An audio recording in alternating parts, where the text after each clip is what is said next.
Hello and welcome to the Health Detective Podcast by Functional Diagnostic Nutrition. We bring you interviews from people who have conquered the trickiest of health challenges using the functional diagnostic nutrition philosophy and similar healing modalities. You're going to hear from experts who have been through the ringer with their health issues and yet managed to come out on the other side. You can always visit us at functionaldiagnosticnutrition.com, but for now, here is today's episode. All right. Hello, my friends, and welcome back to another episode of the Health Detective Podcast by Functional Diagnostic Nutrition. My name is Evan Transu, aka Detective Ev, and I will be your host for today's show, episode number 473 of the Health Detective Podcast. We are flying right along here. We got some really fun stuff coming up for you guys. I've been saying it a lot lately, so I'll try to keep the advertisements to a minimum today. So one thing I do need to tell you about before we get rolling here, we don't have links for this yet at the time of recording this live. However, if you are listening to this on audio, by the time it's out there, almost certainly we will have the links for you. So make sure to check the show notes at that time. We have our third annual Holistic Health Week coming up on March 16th through the 20th. I'm just saying this right now so that you mark your calendars. If you don't know what Holistic Health Week is, it's summit style. So we allow the entire event's free. If you want the replays, it's one of those things where it's like $29 for the replays if you buy them early, and then it's going to end up being more throughout the week. So I'll just give you guys the schedule now so you can block off some time if you want to. Somehow we're going to be hosting this thing nonstop from 11 o'clock Eastern, 11 a.m. Eastern, until about 6:30 Eastern for that entire week, Monday through Friday. So you can wish me some luck on that. It's going to be a fun one. And again, if you only want to attend a few sessions, you can do that completely for free. It is only the replays that you will have to purchase. But I do recommend considering the replays, because we got some heavy hitters for you. I can't name all the stuff, but I will say Dr. Will Cole is signed in a contract. He will be headlining the event, so he will be the first speaker on Monday, so definitely block that off. We have Dr. Michelle Jorgensen. If you don't know her, please follow her on Instagram. An amazing biological dentist with a lot of great tips to share around how we can have better oral health and how it connects to our overall health. I might be, hypothetically, meeting with the team with Dr. Tom O'Brien today in Vibrant Wellness. I have no idea. I'm just saying hypothetically that might be happening at 3 o'clock Central Time. So we're stacking on more and more people as we go along here. Again, no registration links yet. And I only say that a few times because people always get me on this and then they want to know how they can register. I promise I will let you know as soon as it's out. I just want you to at least mark the dates because this is, it's our intention at least to be our biggest event ever. Last year, we set a record with our largest live attendance. We had over 600 people live for one of the events. And I do think we can break 1,000 this year. So I'm excited to have you guys there. Another quick announcement is our dress workshop. That'll be happening next week, I believe. And that is fdntraining.com/dress26. So who is this for? This is for someone that is not an FDN trainee, not an FDN graduate. So you're one of the listeners or viewers that are maybe interested in what we do. Maybe you've come from another health coaching program and you're trying to figure out, all right, does the philosophy of FDN, does that align with what I'm looking to add on in the future? So the dress workshop is only $9. It is extensive, so we do have to charge something for it. A lot of our workshops are actually free, but this is one of the 2 or 3 that we do charge for. But if you go to fdntraining.com/dress26, you will have this session with our education director, Elizabeth Gaines, and she touches on all of the foundational lifestyle stuff we teach as FDN. So this is not for the lab side. We have something coming up for that in February of this year, 2026, that is. Sorry, I always forget people are going to watch and listen later. But for the lifestyle side of things, everyone always wants to know, okay, I'm glad that you guys do the labs. I think that's cool. But do you address diet? Do you address these other things? And yes, the reason it's called the Dress Workshop is because DRESS is actually a trademarked acronym by FDN. It stands for diet, rest, exercise, stress reduction, and supplementation. So if you want to learn more about us and what we do, check that out. Even if you're not interested in FDN, anything that we charge for counts as some level of training, I promise. So you will definitely walk away from that thinking, okay, I got something out of this that I can apply to my own lives of my clients, even if I never become an FDN. So that's fdntraining.com/dress26. All right, now for our guest today. This is a topic that keeps coming up more and more, at least in our world, and something is telling me maybe I need to regulate my nervous system because I'm out of control half the time. I'm too type A. I was just with one of our previous guests, Christine, that He was mentioning breathing a lot because that can obviously be a tool for the nervous system, as well as other Yeah. things. And one of the healthiest times I've ever felt, even though I do feel pretty good today, is when I was doing about 25 to 30 minutes of guided breathing and meditation before bed and about 15 minutes waking up. 15 minutes after I woke up, which is a heck of a routine. I was dedicating 45 minutes of my life every day to that. But I can't argue that I didn't feel better and that I didn't perform at a higher level. So uh, I feel like this conversation is going to be another one that calls directly to me and certainly our audience. So let me read your bio really quick, and then we will get into this with you. Okay. So Christine Ruch is Okay. a holistic transformation guide who helps people with unresolved health conditions reconnect to their body's innate wisdom and healing potential. After spending 20 years healing her own multiple sclerosis, MS, and chronic health conditions naturally through whole food nutrition, nervous system restoration, spiritual practice, plant medicine, deep self inquiry, and many other Eastern and Western modalities, Christine now guides others on their own transformative healing path. Her work bridges science and soul, offering tools to move beyond symptom management and into lasting inner healing. She's here to share insight, hope, and grounded practices for listeners ready to reclaim their health from the inside out. Welcome to the Health Detective Podcast. Thanks for having me. I'm excited for our conversation. Okay, so we will, of course, get into the main topic today, which is going to be Yeah. around regulating the nervous system. Anytime that we can do this with the guest, though, I always do, and it's true for probably 9 out of 10 podcasts. I never, in 5 years of doing this, have ever gotten tired of listening to people's healing journeys. And when you hear something like MS as well, that's one of Yeah. those things where even in my world, my niche is in the autoimmune space. I mentioned my business partner lives close to. I'm in the Mhm. autoimmune space, and that's still something that, full transparency, if someone comes to us with that, there's a little bit of a different signal in the back of my head. My mom had thyroid autoimmune condition, but I know that she at least has some time to figure that out. Whereas with MS, it's like, okay, that can be a very, very serious, if not fatal thing. So if we may, the first question I'd like to ask you is, what exactly did your health symptoms look like for you, and roughly when did they begin? How long ago was it? Thanks. Yeah, you say so many amazing things, and that's why I love this conversation and I love what I do because people don't look at MS as specifically among the autoimmune spectrum. They feels like scary, right? I mean, a lot of autoimmune diseases are scary, but this one attacks your myelin sheath in your brain and your spinal cord, and it affects your optic nerve and your mobility and all of that kind of stuff. And so that can be very scary for somebody to be confronting, life in a wheelchair or blindness or both. And so, yeah, that's why I really love to inspire people to change their paradigm around what's possible. But to answer your question specifically, yeah, my symptoms began 20 years ago. And I had a classic, first flare of MS. And I had something called a Lermite syndrome, which is like where you get you move your head and you get this electric shock from the base of your spine, down from the base of your head, down your spine, down your legs, into your feet. And it's very disconcerting, and a lot of pain, numbing, tingling, loss of sensation in my legs, loss of mobility. I mean, it was a pretty dramatic first flare, if you will. And I was diagnosed 3 months later with MS. And then 3 months, yeah, I guess about 3 months after that, I started a food elimination diet. I had a really great functional medicine doctor, and that was 20 years ago, although then we called it a naturopath.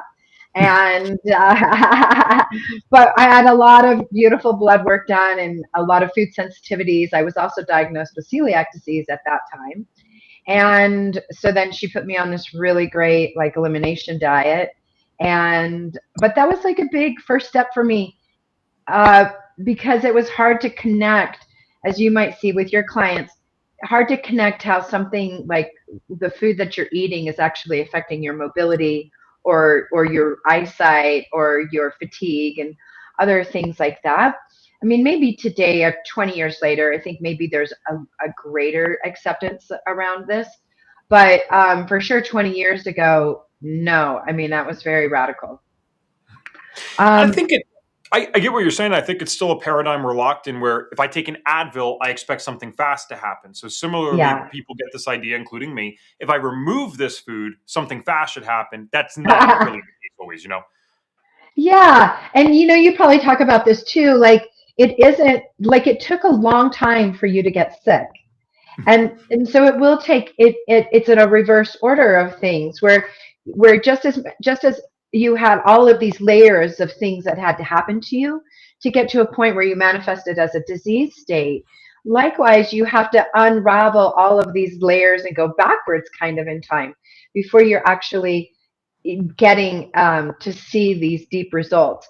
Although having said that, I found for me just a 6 weeks elimination diet 20 years ago opened my life and to a whole nother way of living, opened my eyes to what the body is capable of, and opened my belief in my ability to heal and my wonder at my own body's amazing receptiveness and response and all of that. And that actually opened the door to a whole nother way of living and brought me here 20 years later, sitting here talking to you. So Well, I'm very glad that you're sitting here, especially in this capacity 20 years later. Because again, for those, yeah. a lot of our audience is familiar, but if you guys don't understand MS after the podcast, I mean, take a second to one, educate yourself on it. It's important to know if you're going to be in our space. And then two, there is not a ton of people that 20 years later are going to be able to do what Christine's doing. So I think that's absolutely amazing. One quick follow up, if you don't mind, because sometimes people don't even consider this. Actually, it's very often they don't consider this when I ask my initial question. So you linked, the first symptoms of MS to 20 years ago. Were you someone though prior to that, like? Did you get headaches here and there, or migraines, sinus issues, or skin issues, or did you truly feel overall pretty good? And then one day, that electrical sensation just started happening. That's such a great question. I mean, on one hand, I had no conscious awareness of like how I considered myself really healthy. I ate organic, I had a natural childbirth, I breastfed, I like composted things. And that was 20 years ago in Arizona. People were not even talking about that kind of stuff.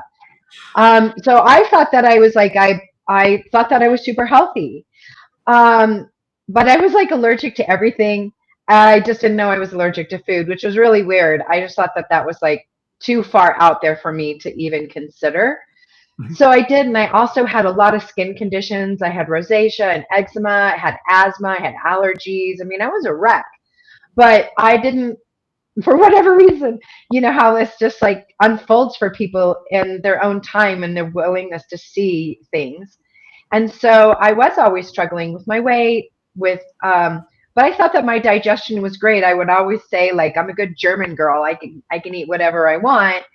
And it's like I didn't have any digestive problems. Mhm. They all showed up in all of these other ways. They were not digestive related. And so that's why I didn't see like the connection between the food that I ate and like what was happening in my brain and my spinal cord and my mobility and my skin. Like I didn't understand that then, Sure. I mean, also it was a long time ago. There wasn't as many resources as there are today. Absolutely. And yeah, it's no worries either way. I like people that listen regularly to pick up some patterns here. One strange thing I have noticed, and I don't know if it's just because those people, I don't know really, if they have a tendency to dismiss or underplay their symptoms. But generally speaking, for autoimmune folks, like my family has a history of autoimmune, obviously you. When you do go back before the autoimmune symptoms specifically, you can kind of find Dr. Tom O'Brien talks about this in his book, The Autoimmune Fix, as well. This autoimmune spectrum, how he finds people with these conditions are overrepresented amongst those that might have skin issues, gut issues, sinus issues, or whatever. So that's why I asked. But there are some people, very interestingly, with cancers that they swear to me, they're like, Ev, I really did not feel that bad beforehand, and then all of a sudden these things started happening. So I don't know what the connection is there. I try to, I consider this a science experiment of sorts, this podcast, especially since we've had the privilege of doing it for so long and had so many different people on. You do start to notice patterns. I'm not, or it's above my pay grade to figure out what they mean. But yeah, just wanted to ask that because that's interesting. One other follow up then, only because your case is unique, where I didn't realize that you were into the organic eating and then home birth before all of this. I don't Yeah. want to necessarily take you back there mentally, but since so many people that listen are actively in their health journey, it's why I ask questions like this. What was that like mentally? Because no one, when you got the diagnosis, because no one sits there and eats organic and does home births because they're bored. You obviously did that because you had been educating yourself on certain things. And even if you didn't feel super sick before, clearly the expectation would be, I would imagine, if I'm Christine and living healthier than most people, I should at least delay disease, and maybe I don't get it at all. And then you get one of the more serious autoimmune diagnoses, in my opinion. Did that kind of challenge the paradigm that you had at that moment, or did you just naturally assume, hey, I need to know more information? Because sometimes when we go 20 years back, it's easy to talk about it matter of fact. But I would imagine this was pretty significantly impactful emotionally at the time.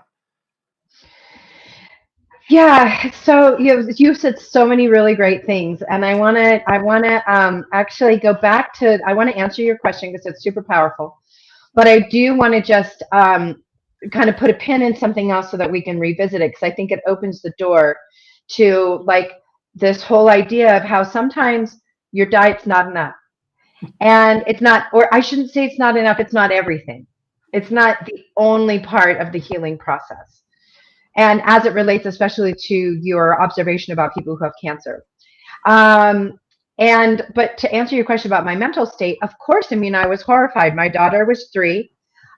My son was in preschool, was in kindergarten, and I was also a competitive rower. Rode competitively. At that time, I would wake up at like 3:45 in the morning. I would nurse my daughter. I'd hit the road. I'd drive to the boathouse. I'd carry a boat down to the water, and I'd row for like an hour and a half, and then I'd drive home. And then my husband would leave for work, and then I'd take my son to kindergarten and be home with my 3-year-old. Right. So, yeah, I mean, of course, it was definitely jarring, but I think I always knew that. I don't know why. I don't know. Maybe that's just because this is just my life path. But I always knew that it was going to be okay, that I wasn't, how about this? I was absolutely, I just knew one thing I said to myself over and over, like, I will be dancing at my children's wedding. I don't know what that looks like, but it's a non negotiable. I'm dancing at my children's wedding. Now, my son is 26 and my daughter is 22. And I can climb mountains and I could easily dance at their wedding. Um, but I just knew without a doubt, like I would be dancing at their wedding. But the harder part was like the family and my spouse at the time, um, and the culture and the expectation of me like treating it conventionally and pharmaceutically, um, and then all of them, and they had the energy of despair and sadness, which is understandable. But I just felt like this isn't a cancer diagnosis. I'm not going to die tomorrow. I don't have to make any fast decisions about my health out of like fear. I can actually take my time to educate myself and be really grounded in what my choices are. And I can change my mind at any time. And, so like my thought was when I first started to, I did this food elimination diet, everybody thought that was nuts. They were like, you can't treat MS with a diet, um, which was really funny. But yeah, you can. But it was interesting because I just thought, you know what? As long as I don't regress to where I was at my first flare, if I don't get to that point, that was my baseline. If I don't have a flare as bad as that or worse, or I don't continue to decline, then I'm doing something right. And so that's what I measured my success by, is what this baseline flare looked like and how my health was at that moment. And so I can say with absolute confidence, sitting in front of you 20 years later, I'm far healthier today than I was 20 years ago when I was diagnosed, even though I was doing all the right things, eating organic, I was rowing competitively, and I was like a type A go-getter mom. Yeah. Yeah. Awesome. Well, we're going to get into the nervous system stuff here in just a second. I see about 30 of you live on right now. So that's why I know I need to make sure I get to the main topic, because I love the story. I spend 5 hours with everyone. There's something so fascinating about that to me. And it is, important, in my opinion, to start with that first to show how you got here. It wasn't random. So if you guys want to drop a hello for Christine in the chat, that'd be great because they can't see you, only I can. So with that all said, let's move this a little bit here. You had said even you wanted to put a pin in something, and from my understanding or how I interpreted that is this idea that, oh yeah, everything was right? We are living healthier than other people, but is there something else that can contribute to this? And I was not open to this mental, emotional work, nervous system work. I'm not using those words interchangeably necessarily, but they do overlap, in my opinion. I have found, Christine, a very common theme in our practitioners. I've been here myself. Some of them, not all, but some of them, what happens is they do the labs, do the supplement protocols, all the things. I mean, they are objectively living better than 99% of the people that you will ever see in terms of living better in terms of the dedication towards health. And yet 20 to 30% of their symptoms will remain. And almost universally, I find it could be something strange. They might have black mold in the walls and they didn't know. Fair enough. But almost always I find that there is something else that needs to be worked on in that mental emotional space. And that was me too. I'm like, how? I'm 30 now. I started this at 21 years old, FDN. My friends are going out and drinking half a handle of vodka, sleeping for 4 hours, and working at their part-time job the next day. I'm not advocating for it, just saying what was happening. Yeah, right. I was at these parties sometimes, Christine, eating my organic peanut butter sandwich with my Ezekiel bread, all that stuff. I mean, it was insane to compare it. I wanted to hang out with them still, but I couldn't do those things because I felt so bad. And then I just sat there and wondered one time, what is going on that I could be doing this? They're doing that, and they still seem to be healthier than me right now. I mean, I didn't come to the same conclusion then as I did now, but I do believe almost always, more often than not, there's something else that needs to be addressed. So it seems like you have come across that. And I don't know if this is the appropriate place for that pin, but I would like to talk about how you got into this nervous system regulation work and why this is so important for people's health. Yeah, I love your story because that was my path too. I mean, I just couldn't even understand. Like, I ended up getting a degree in holistic nutrition with a functional focus. And then I went on to open restaurants in Boulder, Colorado for like a decade, holistic nutrition, really great restaurant. And it was highly, highly successful. And I had 3 businesses and food brands. And I would cater to all the diets of all of your clients walking in. Like, I have SIBO and I have, I can't have like FODMAPs and I'm on the Whole30 and I'm on a Candida diet. And I was like, I gotcha. And like, yeah, it was an amazing time in my life, but I also had a lifestyle that was super rigid. And everything, like my sleep hygiene was perfect and my diet was just like top notch. And I was like the poster child for like living that life with the Ezekiel bread, and although I didn't have Ezekiel bread, but the same quality and integrity in my food choices. And they were the cornerstone of my entire life. And then I also had a chapter as well, like you touched on, an environmental aspect of things. I think there's a lot of people that don't really recognize how important your environment is to your healing process. But I also want to say, what is environment? It goes beyond like the 4 walls that you live in and maybe the office that you work in and the car that you drive back and forth to work in. But also, what is your environment in your mind? What is your environment in your nervous system? What is your environment in your whole, the synergy of your mind, body, spirit, like all of that alignment. So I was busy muscling through like the most perfect lifestyle ever, while I had all the friends also who could go do all the things and I didn't understand it.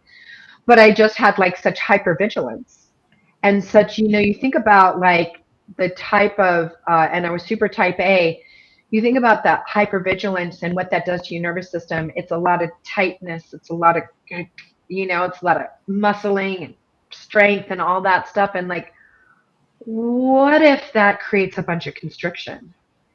And what if that constriction over time is actually not how your nervous system wants to live? They want to maybe be like your homies at the bar, drinking beer, shooting pool, going to work 4 hours later, which is loose.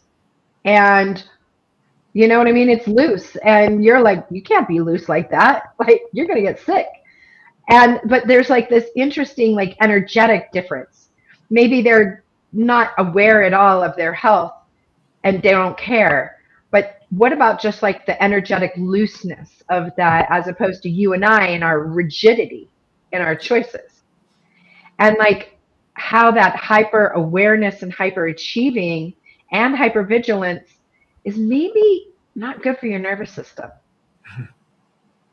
Like I maybe that just creates more stress than your nervous system really wants to optimate, to be fully optimally functional and malleable and receptive and moving and flowing, right? We're blocking the flow of life. yeah. I think we can all see that in people. And it's kind of interesting. Every now and then you'll see those articles or it comes up on Facebook. It's like, oh, this 105-year-old shares their secrets. It's like, I had wine every day and smoked cigarettes. And Yes, I think exactly. people are half joking, but I think we falsely point to and say, oh, well, smoking and wine must not be that bad. It's like, okay, well, maybe that's not it. Maybe it's what type of personality or individual is so carefree about it. For me, if I smoked cigarettes, the problem for me is not only just the smoking, is I'd be worried in my head, I shouldn't be smoking, I shouldn't be smoking, I shouldn't be smoking. And I have to always specify this. I love my dad to death. He gets more pokes on this podcast than anyone. He fully supports what my mom and I do health wise. We're totally into it.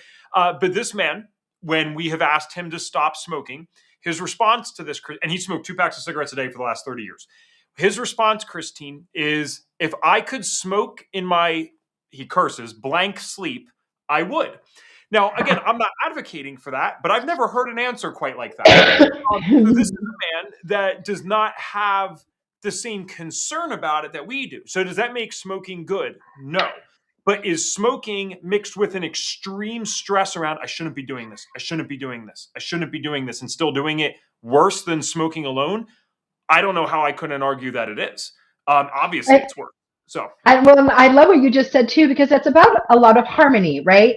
So you're smoking, but you're spending all your time beating yourself up for doing it. There's no harmony in that. And let's go back to the homie on the island of Ikaria in Greece, he's smoking all day long and drinking wine, and he's strolling down to the beach, and but maybe he's in complete harmony because he doesn't beat himself up over it while he's eating the organic food and eating the local greens and breathing the ocean air and enjoying his family and enjoying his life and his community and his faith, whatever that is. And he's in harmony. Like he's not busy like beating himself up about things. He's just fully living. And it's like that's so interesting. And maybe your dad, like, I don't I don't want to say that he's in harmony because clearly, I mean, I don't know. I don't know your dad except to know what you just shared, but he may not struggle with the same level of like mental anguish about his choices. yes. No, his harmony comes from his family, which is a beautiful thing. He's a very traditional, he's like the exact epitome of what you'd want in a male figure, right? He's tough in terms of almost on himself, right? But then he is very kind with everyone else. And if we're all good, he's good.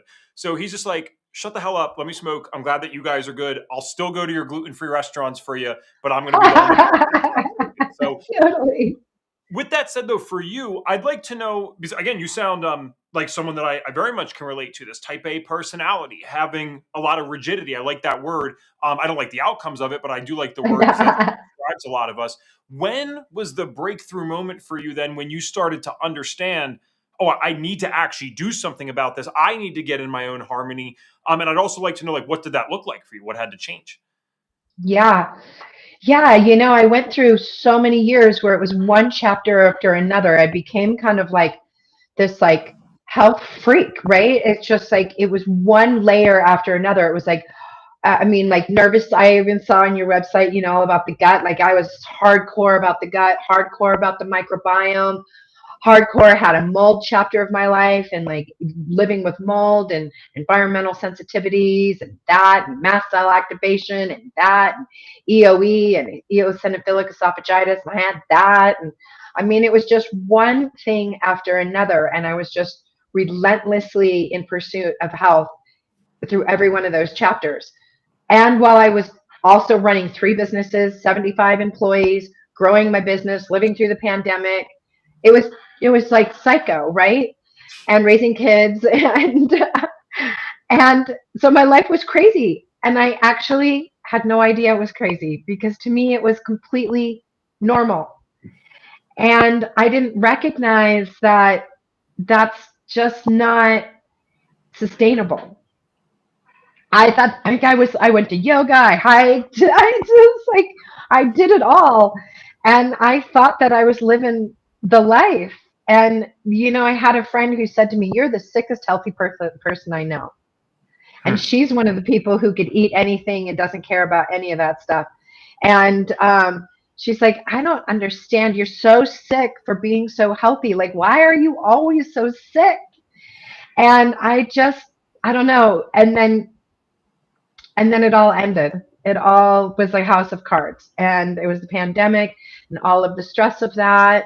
And I was trying to open another business. And just like the universe collided and colluded actually to get me to see that actually I'd done it. I'd run the path. It's like I needed to see something else. And it showed me in the most obvious, visceral way. And I closed all of my businesses very traumatically, very suddenly. And I just knew that, like, I actually didn't know anything. I was very traumatized by it. But I just knew that I had nothing left to give. And I didn't know that I had nothing left to give until I had nothing left to give. And I didn't even see it coming. Um, and I did see it coming a little bit, but I acted in total reaction of like complete fear and dread. Like, how could I lose a decade of all of my hard work and intellectual property and this huge community that I've built and all of these awards and accolades that I had and all of this respect that I had garnered from my community. And like, I was going to just blow up my business and walk away. Like, I was completely beside myself. And that's what I ended up doing.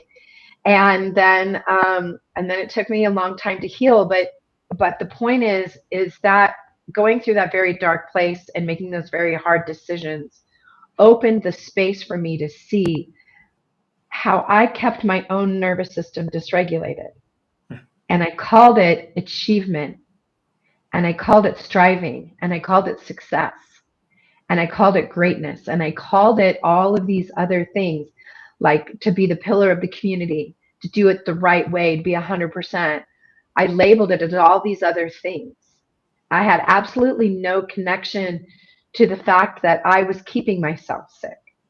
On the surface, it looked like I was doing it all like straight A student, but actually internally underneath the covers of all of that, like veneer of perfection, was everything else was a complete mess because I kept my own nervous system in disharmony. And that's the thing with people with MS. This is where, like, a lot of us need to have a nervous system regulation, right? And I would love to go back to your very opening thing about your meditation twice a day. But what I think is really fascinating is that this is part of the zeitgeist, and this is what's starting to shift, I think, culturally for us, is people opening themselves up to this understanding that, you have psychoneuroimmunology. It just shows you have all of these matrices that are equally, like, they're all intertwined and they're all impacting each other all the time. And you probably see this with your clients as you go through a gut change. You go through a gut change with your client, and their anxiety goes away, their headaches go away, their sleeplessness improves, their like happiness index improves, right? Things that have nothing to do with, like, let's say, like, what their food transit time is. And so it's like that kind of thing is at play here when it comes to the nervous system. And like, what if we can create this idea that creating a new relationship with our nervous system is not an esoteric thing, but it's actually within your control every day, all the time. You can actually remodel your own nervous system. And so, yeah, that's then all of a sudden I plunged into this world, and um, it was like, yeah, and it just changed. It changed my entire life, you know. And now I feel like I'm the guy in Italy. I don't. I'm very relaxed. I can eat so much more. I sleep great. I am like so happy. I'm so full of joy, and I'm living authentically. I'm living in my truth, and my health is better than it's ever been. And I don't actually have to try that hard. I don't take any supplements. I don't follow all of the data points and get all geeked out. It's not that there's not a place for it, and it's not that I've walked away from it, but at all. I'm mindful and I'm smart, but the level of priority has shifted in my life to other things that bring me harmony and peace and joy. And that has actually made my health so much better. I gotcha. I mean, we know one of the biggest predictors of longevity are social connections, which is crazy because look at all the stuff I do on a daily basis and FDNs do. By the way, I'm not saying don't do it. You didn't say don't do it, but the fact that you can do all these things, all these little biohacks, supplements, diets, whatever, and then I can predict your longevity based on the people that you're surrounded with. That's kind of interesting. And I love that you mentioned one of those blue zones out of Greece and then in Italy. I wanted to go to that blue zone so bad this year. I almost pulled it off. Well, sorry, not this year, but 2025. But I've been to Italy a few times now, and there.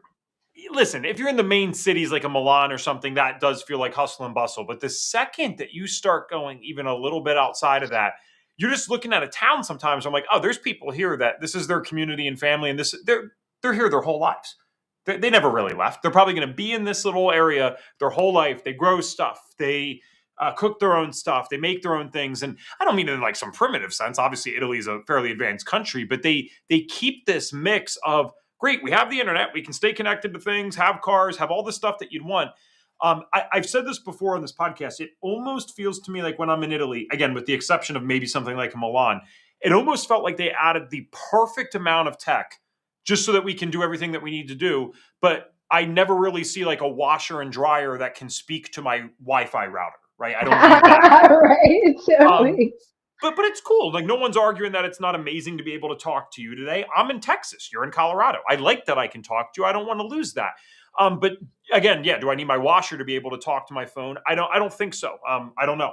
So with that said, what are some steps or what have you found to be most beneficial, I guess, for people that want to start regulating the nervous system? Because I love what you said that this does not need to be some esoteric thing. Because I don't even think there's anything inherently wrong with this, but sometimes these conversations can get kind of far out, and it's not applicable to as many people. Whereas, our folks that we have here at FDN, and we have a larger audience than this, but our practitioners do like listening. They are type A, data-driven people that do the same things that you just said, including myself. I am guilty of this. I'm still trying to find my way with all of it, like equating success to extreme output. Equating achievement and even value sometimes, right, to how much we can get done. So it sounds like you'll have more practical tips, which is great. So what do those include for people like us that still want to do some things, but also would like to maintain our health while we do it? Yeah.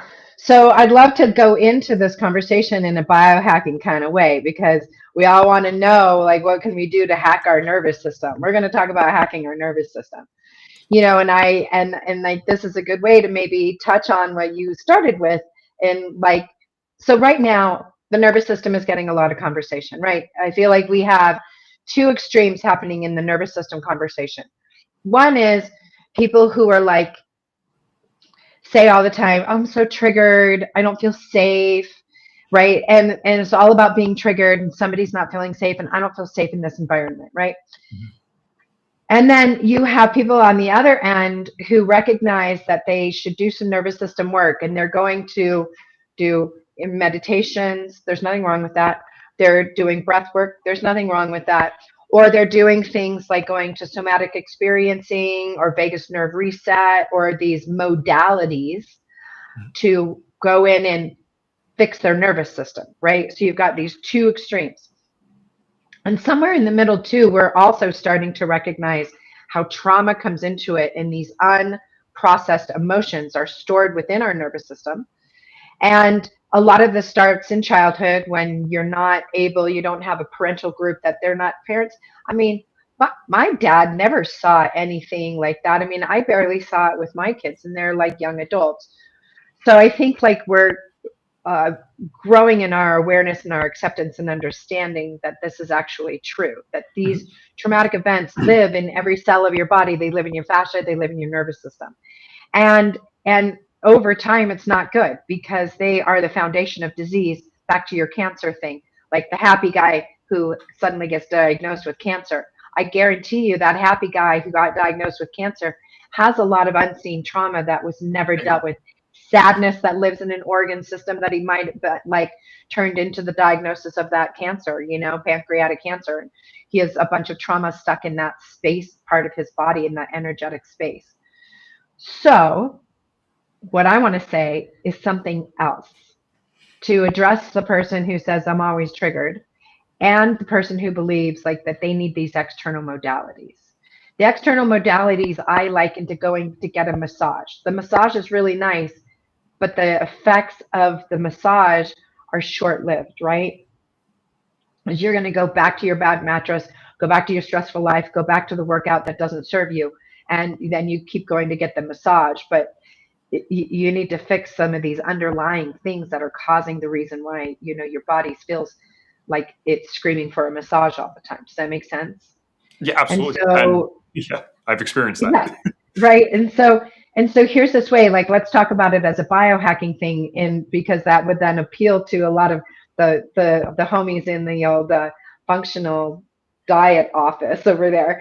But it's like, how about this? Like, what if it's within us to do all this work? We don't need to go outside and tinker with your nervous system. Not that breath work doesn't feel good, or meditation isn't important, because it is. But meditation alone isn't going to balance your nervous system. It's it's not. And then this also addresses the people who don't feel safe. Guess what? You create your own safety. Nobody has to make you feel safe. You create your own safety within.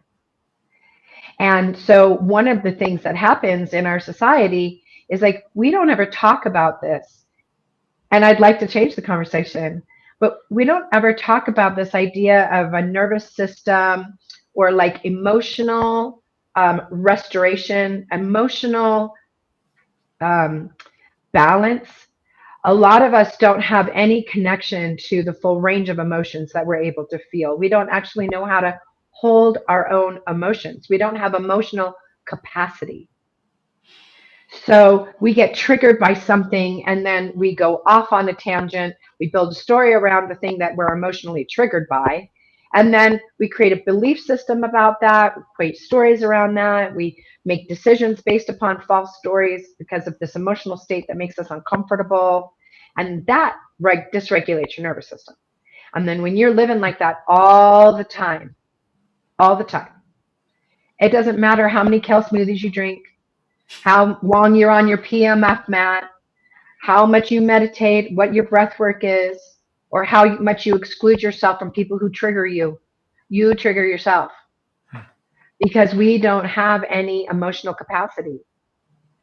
And so what if we begin to start to recognize that it is within our capacity to to biohack our own nervous system, to create a new relationship with those type of things. And the results lower our blood pressure, they lower our blood sugar, they create more harmonious relationships, they create less stress at work, they create less anger when you're in traffic and someone cuts you off, they create better digestion because you're able to fully digest your food instead of being so angry all the time. Like, what if this is the master controller for all of these other things? You sleeping better, you maybe, how many people struggle with insomnia? Well, do you struggle with insomnia because your nervous system is a shot? Like, and then you want to down all of your sleeping things and try to do all these outside modalities to get yourself to sleep, when instead you're not looking at your own nervous system and how your nervous system is completely shot, and you've created a life in service of keeping your nervous system continually dysregulated because that's all you know. That's what everybody does. That's the water you swim in. It's it's all that you know. So you're not fully connected to the fact that this is within your power to shift without any of these external modalities, either isolating yourself from the person who triggers you or going to find all of these external things to fix you, but it's all within you. So. With that said, then, and I knew, listen, if we go a few minutes over, I'm totally fine. I'd like to ask you this. So, as many times as the nervous system conversation has come up on the podcast, which isn't all the time, but it's been enough in almost 500 episodes. I don't think we've ever gotten here. This is why I want to spend the time on this.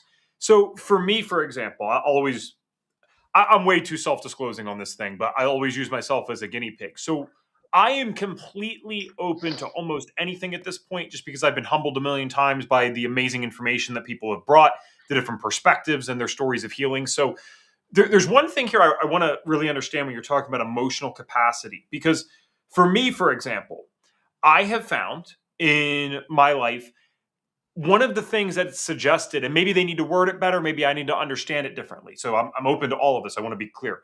But it's almost like a feeling of the emotion. And it's like, well, no, I promise I'm feeling the emotion. At least I think I am, because that's why I don't feel good. Right? So I'm going to some external thing or some activity because I can't stop feeling it. I almost feel like I'm feeling it too much.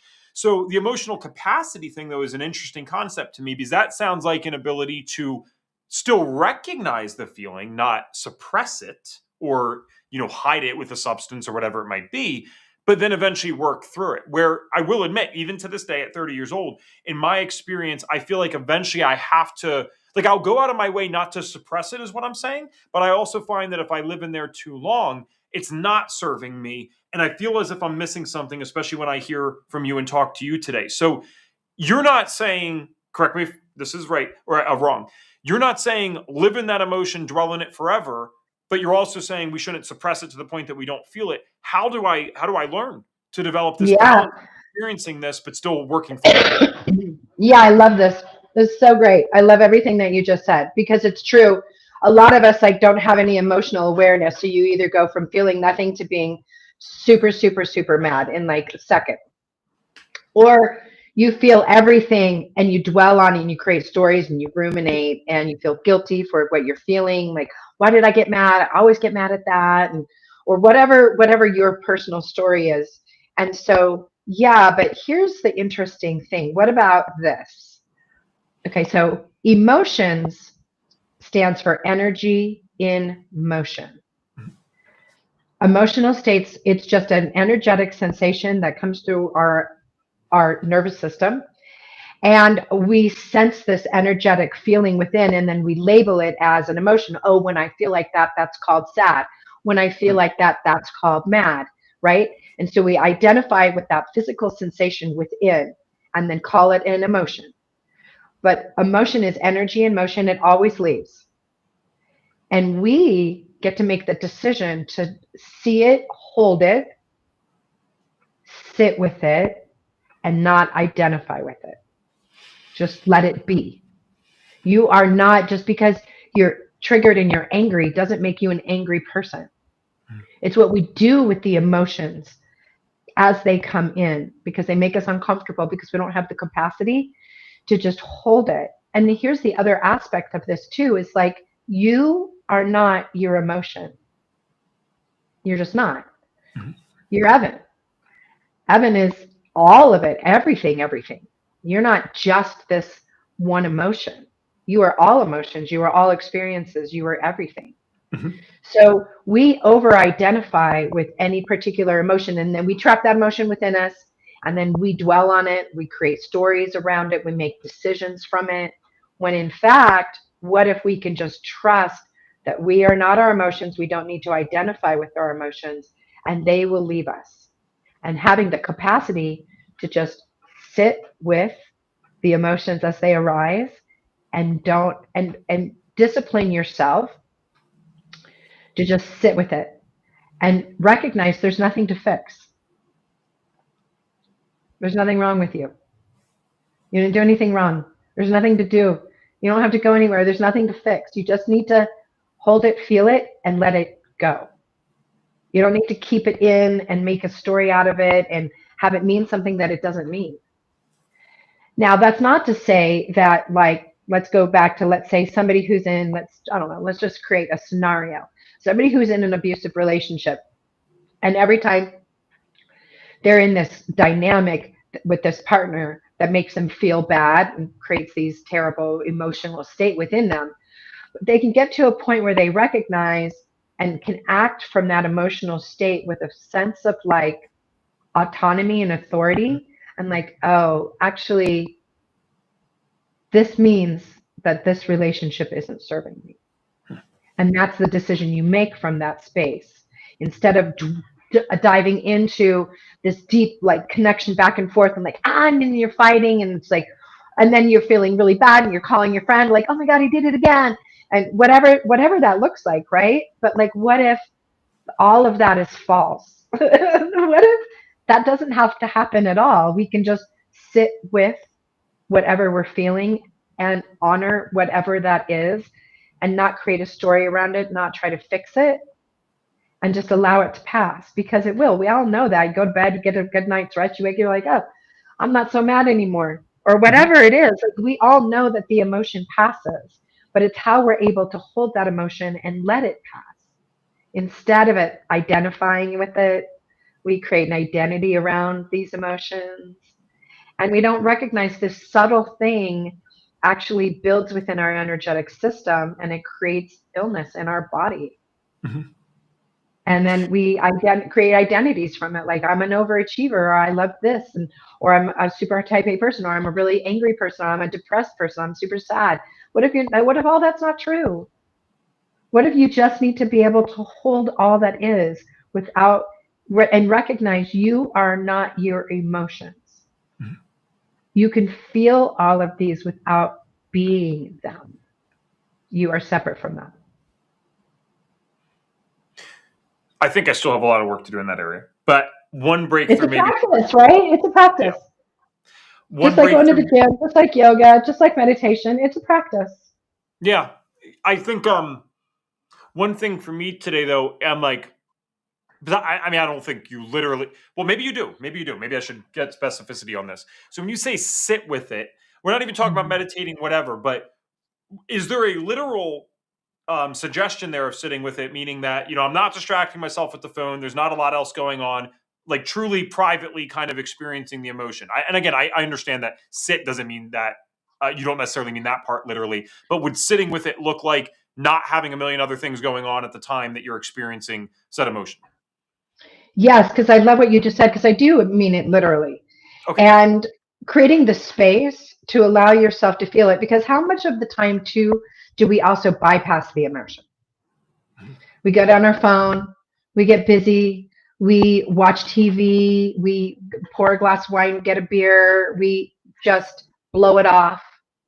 And so we do a whole bunch of other things. We have this very interesting dynamic in our relationship with our emotions. And but what if you just create this practice where you do sit with, like, you're triggered. Whoa, 30 seconds. That's it. Sit for Okay. 30 seconds and feel all of it, and allow yourself to feel it. That's uncomfortable. People are uncomfortable feeling their emotions. They feel like they have to do something about it. What if you don't? What if you just teach yourself discipline, 30 seconds, let it pass, and have a mantra during that time, because we'll want to like do something, right? Because that's just what we're trained to do. But what if you sit for 30 seconds and experience that sensation in your body, and you have a mantra at that time? And the mantra is, there's nothing to fix.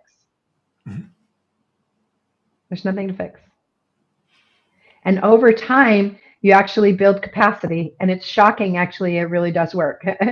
So you really does work. Then over time, what ends up happening is you can notice the length of time that you can hold an emotion will increase.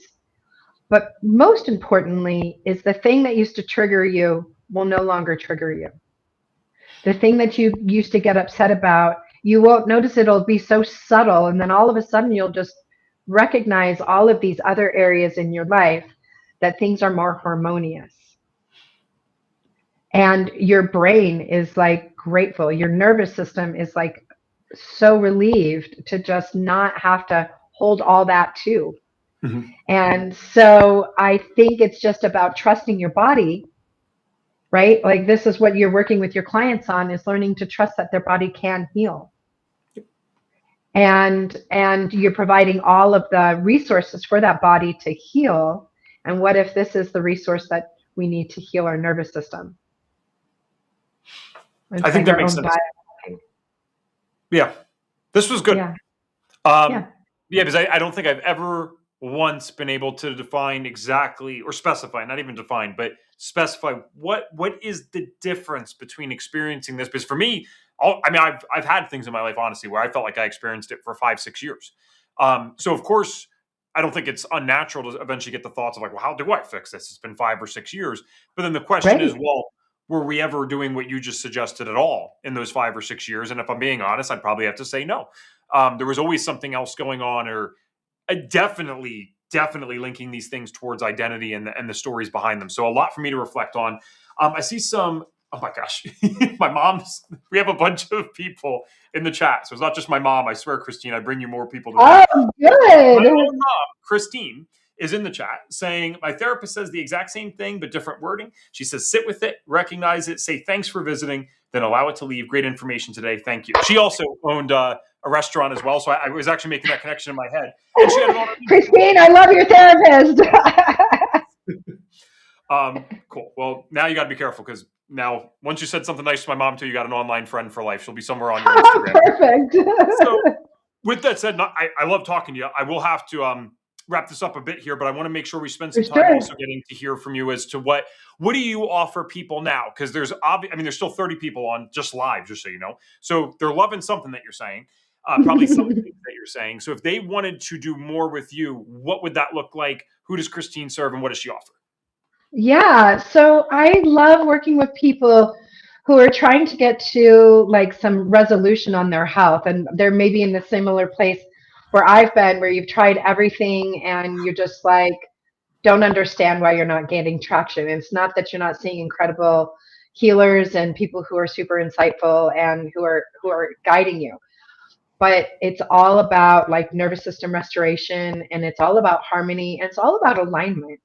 A lot of times this whole idea of what we were talking about is like you're working really, really hard on your lifestyle or your diet, but you're not really fully in alignment with how you're keeping your own nervous system in dysregulation, or how your job isn't really honoring your health path, or how your sense of community isn't being honored, or how you're not fully in alignment. And when you're fully in alignment with all of these things, healing, that's when I believe real healing is activated. And it's like you can't just silo the healing process where you're only working on your health, but you're ignoring all of these other facets of the way the body wants to heal. And so that's what I do, is I bring people into alignment. And you can find me on my website, christineruch.com. And then I also have a Substack that's linked there, and you can read a lot about what I think about the healing path, and a little bit about my story, but also my philosophy as it relates to holistic health and how we are whole bodies that want to heal in complete wholeness, and what that looks like. Awesome. Well, thank you so much for today. Yeah, Make sure thank you guys you. get connected with her in one way or another, because even if you don't think that you need it right now, that's fine. If you are a new FDN, and there's always new people that are watching, which is great, like they just graduated, what you're going to find, no matter, I don't care what your niche is, there's going to be subsections of your clientele. Sometimes it's the majority of your clientele, by the way, depending on what niche you're in, at least in my experience, that is going to need something like this. So that doesn't mean that you can't help them 80% and that they don't love the work that they did with you. But I think one of our duties as FDNs is to say and have the humility that there is no perfect system out there yet, including FDN. If there was a perfect system that did it all, 100% of people would be 100% better 100% of the time. No one has achieved that yet. I do think we're getting close in the sense that we recognize our own maybe weak spots or incomplete spots. So we say, hey, this would definitely be one of them. Something like what Christine does is going to fill a gap for so many of the people that you guys are going to end up working with. I promise you, I've seen this where one person flies through a supplement protocol, everything's great, they feel a ton better. The next person, we get half of the dose of the supplement going, the first one, and they're having a reaction and feeling terrible. I'm not always saying it's stuff like this, but I'm saying I've seen it to be this more often than not. So someone like Christine is great to have in your wheelhouse. Now, my final question for you, signature question on the show, and I always ask this anyway. It could be something that we talked about today, so there's no problem with repetition here. But often enough, I'm surprised by the answer that someone gives. Even if their topic was on a specific thing, it could sometimes be totally different. So the signature question to finish up today is, if we could give Christine a magic wand and you could get all of our viewers and listeners to do just one thing for their health, I'd love to know what that would be. And everyone always asks, so just so you know, it could be that you get us all to start doing one thing, or you can get us all to stop doing one thing. But what's that one thing you'd get us to do? Yeah, just sit with it. Sit with your emotions. Recognize that you are not your emotions. They are not your identity. And trust that this small thing will actually open the door to massive changes. And I like to say too, is like, working with me doesn't mean it's exclusive to working with someone like Evan. It's actually a great partnership, because a lot of times people aren't in their full truth, and they're not fully in their own intuition about what their body needs. And Evan would probably be so grateful for people to bring their own intuition to the conversation with their patients. You know what I mean? People who don't even know themselves or whatever. I don't know. I would just also encourage everybody to just really believe that they can heal, and that the body is so multidimensional, and there's so many facets to the healing process, and they're all interrelated and all intertwined. And so it's not just one thing, it's everything.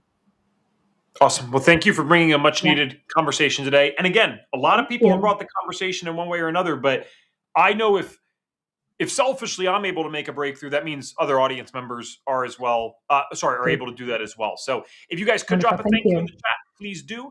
If you got something from today, just let her know in the chat. That's always a nice thing to do. And Christine, we will talk to you again in the future.